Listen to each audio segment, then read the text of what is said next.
जी अति वृद्ध हो गए थे। व्हीलचेयर में बैठ करके टहलते थे।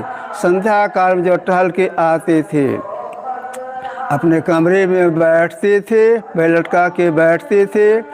कुछ संसी बाबा और मैं दोनों मिल करके कुल्लाचमन करा देते थे, पैर धो देते थे। इसके बाद गुरुदेव आंख बंद करके ध्यानाभ्यास करते थे।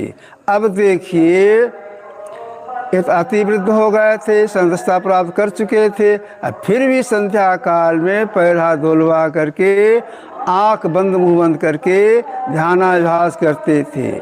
इसके बाद तब संत स्तुति विनती, इसके बाद संतवाणी का पाठ करवाते थे। तो संत स्तुति क्यों करवाते थे, विनती क्यों करते थे साथ साथ? इसलिए कि संत की स्तुति, गुरु की विनती अवश्य करनी चाहिए।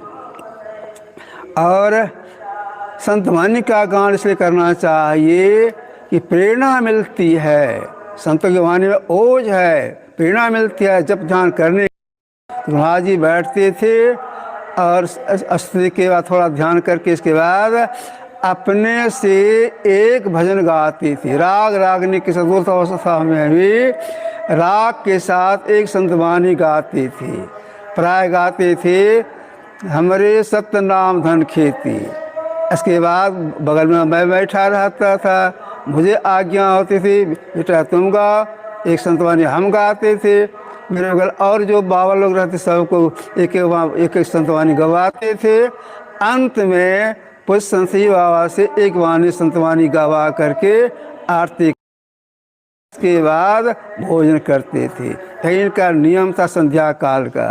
तो हम लोगों को भी संध्या काल में ध्यान करना चाहिए, समय स्तुति विनती करनी चाहिए। संत वाणी जरूर गाना चाहिए या सुनना चाहिए, इससे प्रेरणा मिलती है। श्री सद्गुरु।